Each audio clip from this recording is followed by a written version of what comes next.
So I'm going to be looking at a Kaweco pen today that we have had sent to us by the team at Kaweco in Germany. I think a lot of Kaweco as far as their sort of ethos and their sort of ethics of sort of production and manufacture and sort of sales, their approach with it all. I went to visit them coming up 12 months ago now and sort of really enjoyed my time there. And their pens, they have such a wide range of pens, and I always sort of feel that they're just something that little bit different as well. Their sport range is very widely known now, and that whole range of sport range from the ice through to the classics and then the ALs and the ACs. And then now the students, which I've reviewed twice, both in yellow and in the demonstrator model that they now have available. Both Karis and I think an awful lot of. They're great pens with great sort of Bock nibs as well that work very well. They're dependable pens. I've reviewed the Liliput.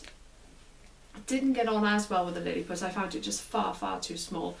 Just not so much lengthwise, but it's just far too slim. If you're looking for a slim pen, then it's perfect. But for me, it just didn't work, particularly with my nails. It was no good. And there are other sort of Kawecos, so the Elite we've reviewed as well, and the Deer I've reviewed as well. Love the Elite, a big nib on that pen. And now what I've got today is the Supra. So again, another pen from Kaweco with a nice big nib. And this is the Kaweco Brass Supra. It's in this box, and we'll have a look at it closer. But what we've got here is a heavy pen. There's no getting away from the fact that this is a very heavy pen. I'll give you all the dimensions and the weights of it once we turn this camera around as we're looking at it. So stick around, in just 2 seconds we'll turn the camera around and we'll have a look at it. So here we have the Kaweco Supra. So this is the box that it comes in. We've seen these boxes before. Grey sleeve, Kaweco, licensed to write, Germany since 1988, the same all the way around, and then their company details that you'll see there. So we take the cardboard sleeve off and we have these tins. I really like these tins, this sort of retro looking tin that we've got here.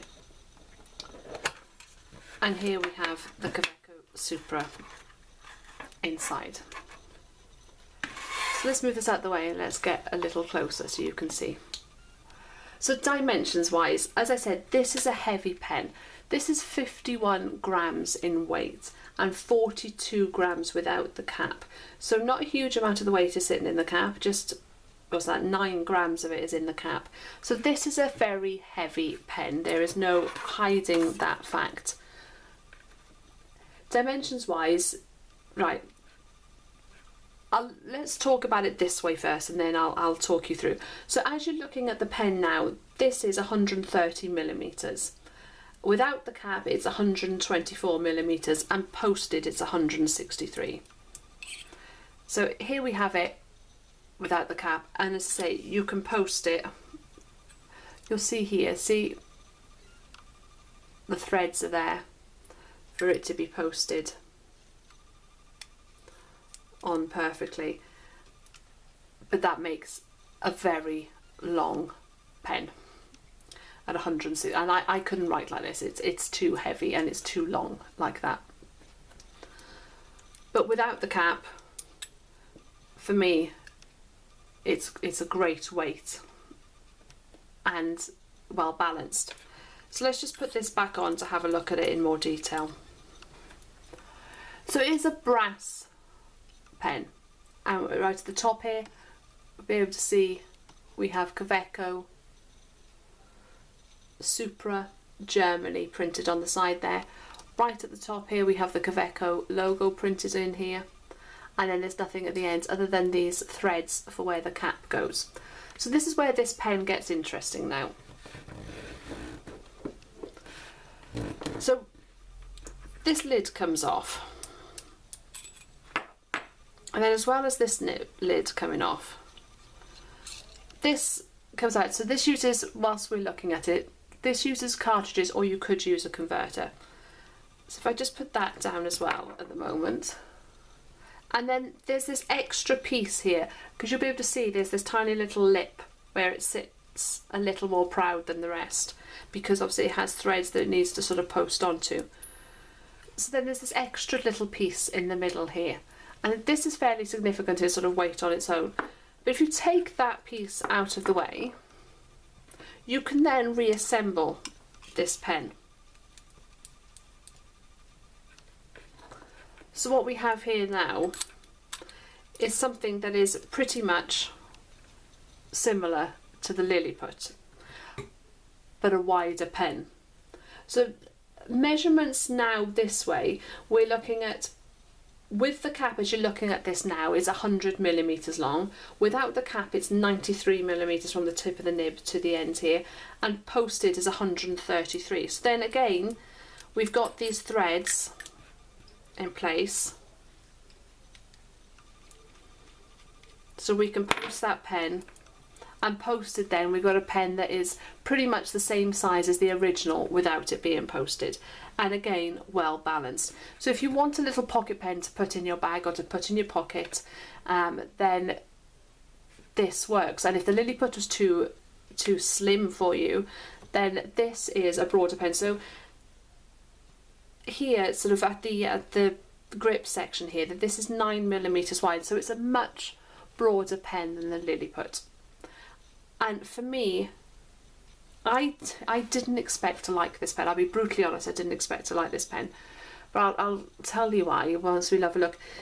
Same Bock nibs that we've seen, but this is a larger nib, and this is an extra fine nib. Pretty nibs with that engraving on there and the Kaweco logo.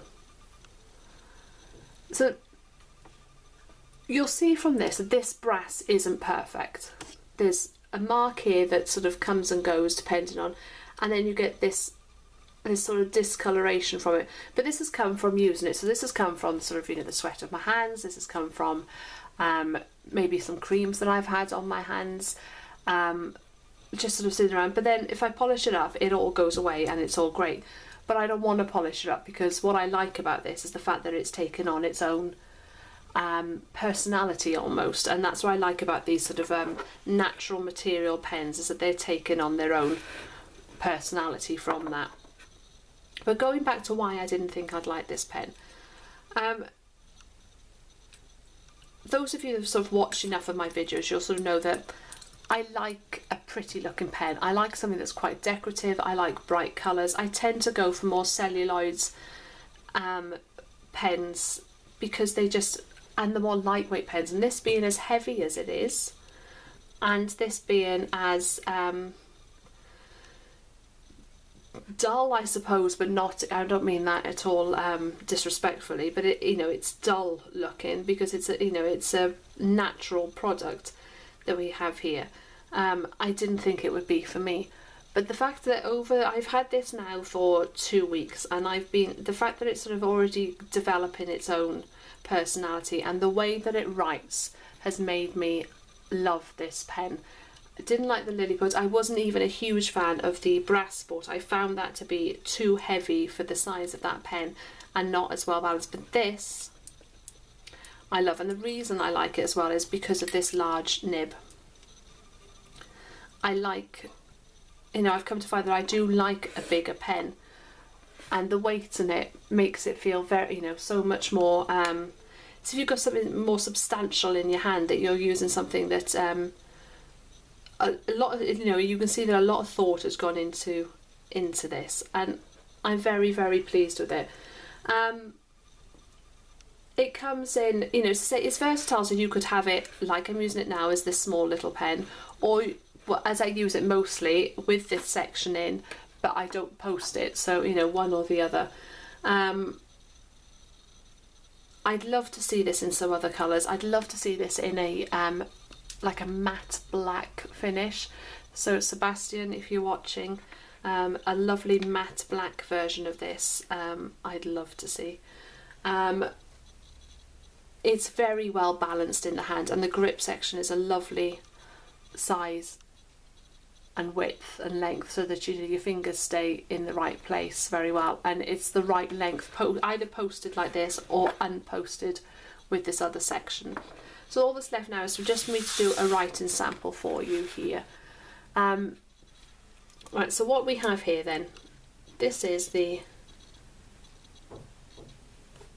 Kaweco Supra, and this is brass,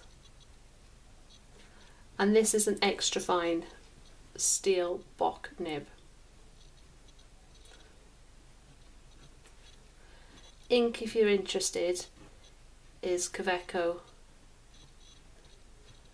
Paradise Blue.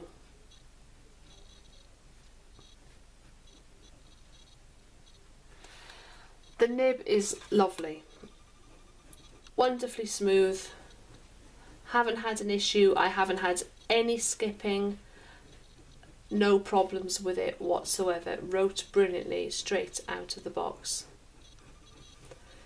Good flow, it's not overly wet, but it isn't dry either, it's right there in the middle for me, which is why I'm as pleased with it as I can be. Tiny little bit of give, but you'd have to put so much pressure to get any sort of line variation out of that, you know, it's not what it's made for. This is made for sort of practicality, and it does that job very, very well. So this is the Kaweco Supra, and this is the brass, the EF nib. Any questions, please do drop me a line. Otherwise, and there's the extra section there. There you go. So thanks for watching our review. Please subscribe and leave a comment below. It'd be sort of great to hear from you all. If there's anything that you'd like me to look at or do, then say please ask. And we'll see you all again next time. Bye.